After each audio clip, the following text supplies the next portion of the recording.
Table, go to the table, go to the Please. table, go I to don't the want to die table. like this.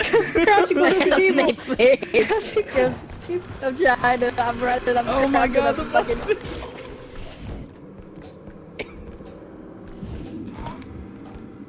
Oh fuck! I am so fucking dead, dude.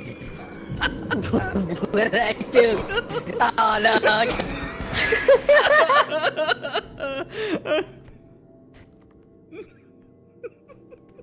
Repo or R.E.P.O, whatever you want to call it. Honestly, man, this game is just simple fun. It is filled with hilarious, funny moments that you can have with friends that honestly I haven't had in a while.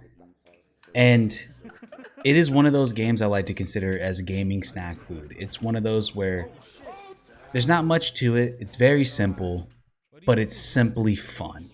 And that's what this game brings.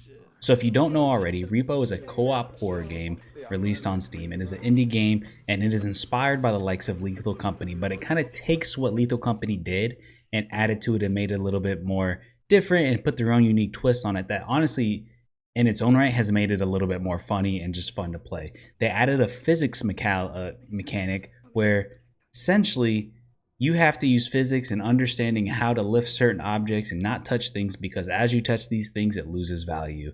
But this game has like pretty much blown up since February, and I'm just not covering them a little late to the party, but I started playing it about last week, and this game is just hilarious, and I'm understanding why this game is starting to take off and pretty much came out of nowhere. Currently, it has peaked at 230,000 players, which is absolutely insane, and I am so pumped for the guys who made this game, this little indie dev team, and what they can eventually do with whatever project they decide to do down the road. I'm always pumped to see indie games like this be purely successful, and it's honestly great to see. So if you don't know already, the basic gameplay of this game is you're in a truck and you're going from location to location, and you're basically filling up and grabbing as many items as you can into this cart, where you then pull this cart into a section where it evacuates and essentially sucks it all up into the truck, and you have to meet these quotas. So it'll be like $8,000. You have to go find $8,000 worth of valuables, put it in the cart, bring it over, and then boom, sucks it up. Once you hit that amount of extraction money or that quota, you're pretty much safe to go on to the next one. But as you progress from location to location, the levels get more difficult. There is higher quotas you have to meet, so that means you have to find more things, and also there might be different locations where you have to extract it, and that's where things get kind of tough.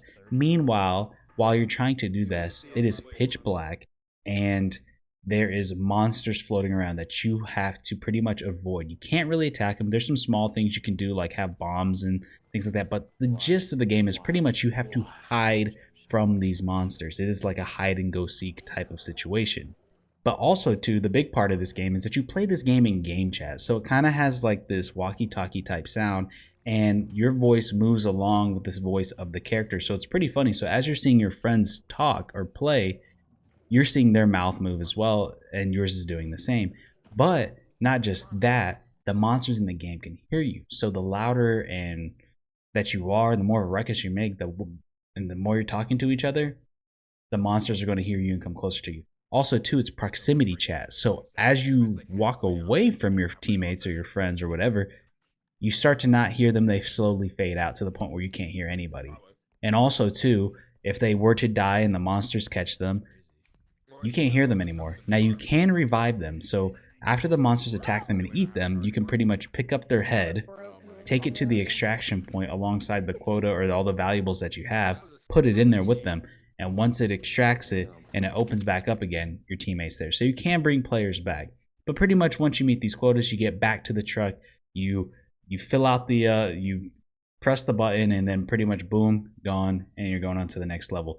But in between each levels, you have this shop, or it looks like a gas station, and there's where you can buy certain upgrades like faster movement. Like I said, there's bombs, health packs, a variety of different things that you can then use that money that you got from the valuables that you extracted with, and then use that money to then purchase different upgrades to help you keep on progressing through the game. I'm not quite sure if there's an end game. I haven't really made it too far in the levels. I want to say the farthest that we've got was either 6 or 7, somewhere around there. So I'm assuming it just goes infinitely, but I do like how every round is different. And even though it's the same maps, the random spawn locations completely move around, and everything's pretty much unique. And that's one thing that's pretty funny about it, because sometimes you just don't know what's going to happen, and that's where the blast of the game really comes from. And speaking of that, to me, why I think I make this game is so fun to me is that people die in just like absolutely hilarious ways, like you saw in the clip in the beginning. There's so many ways to kind of get caught or just like get stuck or whatever it might be, and to see like them get to hear the voice and then just automatically hear it's gone, like that is just it makes it just for great moments.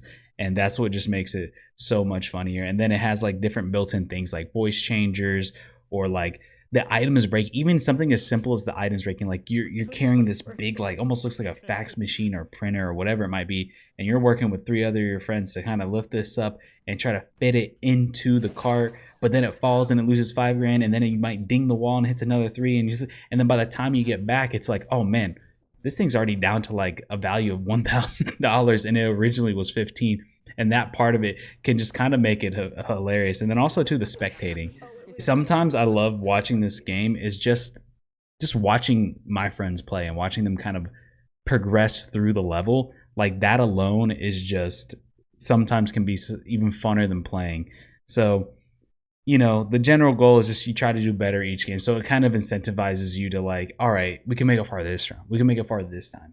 And sometimes you have those really clutch moments. Like there was one where I was getting attacked by probably like 15 gnomes coming at me.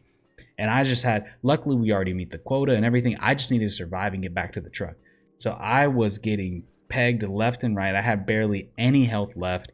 And I pretty much I was able to hold the bar to get it all the way to the end. And then boom, I was able to survive. So barely got through with the skin of my teeth. But that, like moments like that and those clutch moments, is just what made it so much fun. And in a way, it's like, while there's stakes, the stakes aren't super high at the end of the day. There's not like a leveling progression system or anything. It's almost like an online party game in that sense. I highly recommend this game. If you guys haven't tried it already, if you've seen Twitch live streams or YouTube videos or whatever, or you just seen friends playing it, recommend, hit up your friends, hit them up, tell them you want to play. The game's only $8. I highly recommend. It's one of those you can get a few, maybe 10 to 15 hours before you get a little burnt out of it. Who knows? At the end of the day, it's completely worth it. I mean, $8, you can't beat it. And it's one of those games you can always kind of go back to and play, I can see. And it can pretty much run on a toaster.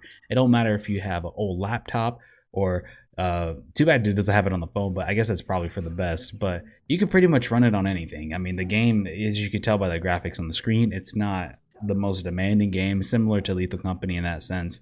So I mean, you can even gift it to a friend if you want to get it, but you can play pretty much up to 6 people. So as long as you can find those 6 people, I'm telling you, you'll have a blast. You can, like I said, you run on anything. It has these built-in funny moments that you're just going to enjoy, and just have that kind of bond with your friends you might have. And it kind of has that addictive mindset, almost like roguelike. It pretty much is roguelike, where you're trying to get through. And I don't know about you, but if when you get caught in that roguelike system, it kind of gets you in that that hook, and where it's like, oh man, I gotta keep on going, keep on going. But anyways, I just wanted to make this quick video talking about R.E.P.O or R.E.P.O, whatever you want to call it. I highly recommend it. I say all you guys should go check it out. And if you guys have played the game, let me know down below what you think of it. Did you have a fun time with it? And yeah. And if you want to hear more gaming news and discussions just like this, as well as gaming reviews, please feel free to subscribe and hit the like button. We greatly appreciate it. And see you in the next video.